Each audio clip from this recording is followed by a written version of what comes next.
In this lesson, you'll learn about the patterns to look for when describing the type of chemical reaction. To begin, there are some vocabulary words that we must know. Reactants are the things that are placed on the left side of the reaction and go into a reaction. They result in products, which are placed on the right side of the reaction, and they come out of the reaction. We put an arrow in between, which is called a yield sign, and we say that reactants will yield products. The first type of reaction to recognize is called a synthesis reaction. In this reaction, two elements or small compounds are synthesized together to form one new product.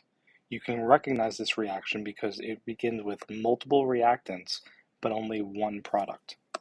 A real-world example of this would be the synthesis of water, which begins with two elements of hydrogen and oxygen combining together to make one compound of water.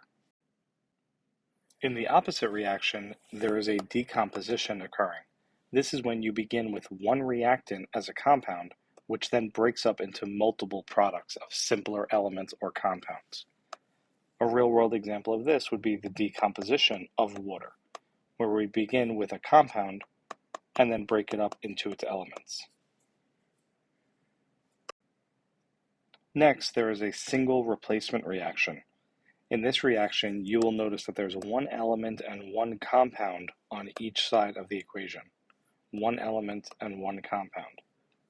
Remember that compounds are always written with their formulas being positive and then negative. And what happens here in this example is that the A comes in to switch spots with the B, or the A replaces the B. That would mean that the A has to be positive also, since it's combining with C, which is negative. This can occur with two negatives instead switching places, but the idea of one element and one compound where only one thing is switching is a single replacement. A real-world example would be this one where zinc is reacting with hydrochloric acid, and in this case the zinc and the hydrogen switch spots with each other, and we form zinc chloride compound and make hydrogen an element by itself. Next is a double replacement reaction. In this reaction, you'll notice no single elements. There are two compounds on each side. In this case, both ions will switch with each other. And again, since compounds are listed as positive and negative, there's only one other way to switch them, where A and D must come together, and C and B must come together to form two new compounds. Here's an example of silver nitrate reacting with sodium chloride, in which case the silver and chlorine form silver chloride, and the sodium and nitrate come together to form sodium nitrate. The last type of reaction is called a combustion reaction.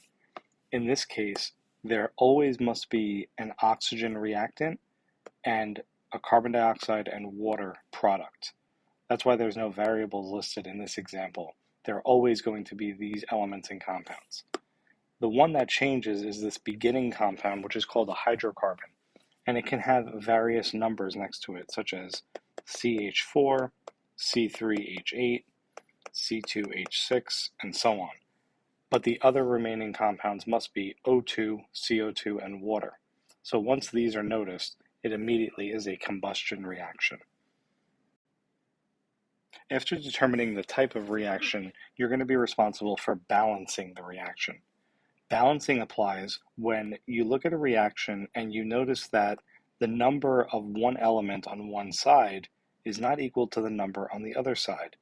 In this case, there are two oxygens on the reactant side, but only one oxygen on the product side. Remember, formula writing rules apply, and you can't just change the subscript of oxygen here because that would change the chemical formula. However, we can change the amount of the compound that we have using coefficients. So in this example of the synthesis of water, since we have two oxygens here on the left but only one on the right, we would place a 2 coefficient in front of the water.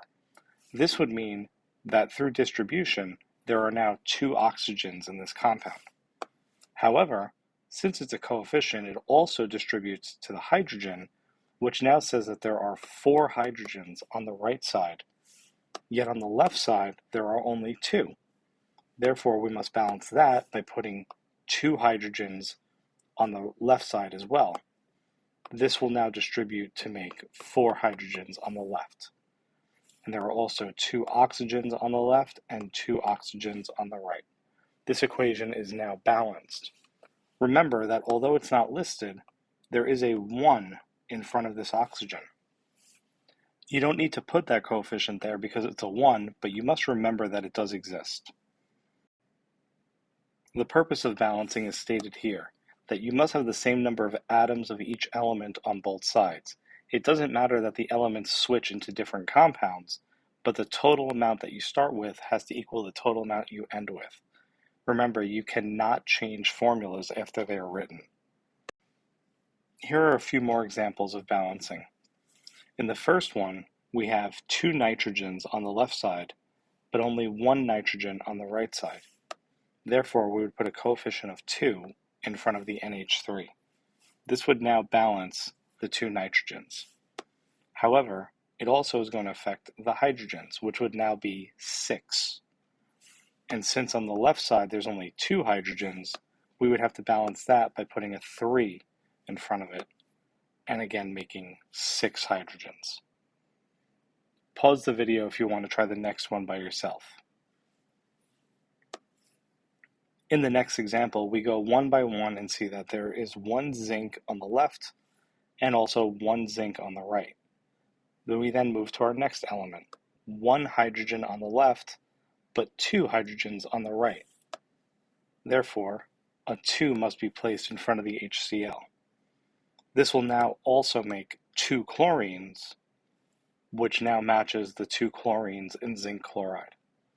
Therefore, this equation is now balanced as 1, 2, 1, 1. In the next example, which is a double replacement, we have polyatomics, which may look more confusing. However, if you notice, polyatomics like PO4 remain together on both sides. Therefore, there's no need to count P and O separately. We can just count PO4 as a group. For example, there is 1 PO4 on the left side here, but there are 2 PO4s on the right. Therefore, I would place a 2 in front of the H3PO4. This would now make 6 hydrogens as well. And on the right side, I have H2O, but on the left side, I have H and OH. When this occurs, there's a trick you can perform, which is rewriting the formula of water to look like HOH. This is still the same composition as water of H2O, but now we separate the H and OH out, and we're able to read them more easily. Since we had 6 hydrogens here on the left, I can now go to my new formula and write 6 hydrogens on the right. But also, there are now 6 hydroxides on the right, while over on the left, there are only 2 hydroxides. Therefore, I have to place a 3 in front of the calcium hydroxide to make 6 total. This will now make 3 calciums, which I already have on the right side. Therefore, this equation is now balanced as 3, 2, 1, 6. Since combustion reactions only follow the same elements every time of carbon, hydrogen, and oxygen, we can establish a rule where we follow the order of balancing carbon first, then hydrogen, and then oxygen. There will be no other elements in a combustion reaction. In the first case, we have 3 carbons on the left, but only 1 carbon on the right in CO2. So we will then place a 3 in front of the CO2. Next, we have 8 hydrogens on the left, but only 2 on the right. So we will balance that by putting a 4 in front of hydrogens. Now, when balancing the oxygens, please notice that there are oxygens in 2 spots on the right side. You need to get the total of all the oxygens on the right. But now there are coefficients involved. So for here, we really have 6 oxygens while over here we have 4 oxygens for a total of 10. And on the left, we only have an O2, which means we need to balance that with a 5. So 1, 5, 3, 4. Pause the video here and try the other examples first. In the next example, my balancing will be 1, 11, 7, and 8. 11 O2s arises because I have 14 in CO2 and 8 in H2O, and 14 plus 8 is 22, divided by 2 will be 11. In the last example, my balancing will be 1, 8, 5, 6. I have 10 oxygens in the CO2 plus 6 in the H2O. That makes 16, which would be a coefficient of 8 in front of O2. Sometimes, specifically with combustion reactions, we can run into a snag where we need to use a fraction. In looking at the first example here, there are 2 carbons, so I would place 2 in front of the CO2. I then have 6 hydrogens, which would make a 3 in front of the H2O. Now, following the rules that we've just established, there are 4 plus 3 oxygens, which equals 7. However, in combustion, you always have O2, and 7 is an odd number. So technically, your answer will be 7 over 2, or 7 halves. However, on the Regents exam, you'll be asked to place your answers in smallest whole number coefficients, not using fractions. Therefore, to get rid of that fraction, we need to multiply this by 2. And 7 halves times 2 is just going to be 7. However, you need to do that for all your coefficients since you performed it to one coefficient. And don't forget that there's really a 1 in front of this first one. So now that we've multiplied all the coefficients by 2, our answer would be 2, 7, 4, 6. You can pause the video here and try the other ones before the answers come out. Here are your remaining answers after I've taken the fraction and doubled it as well as the other coefficients. Remember, the doubling will always occur because oxygen will always be an O2 and never any other number. Therefore, you always multiply by 2. Also remember that if you ever come up with coefficients that can all be simplified or reduced, you must simplify them. They must be in lowest form always, but only if every coefficient can be simplified.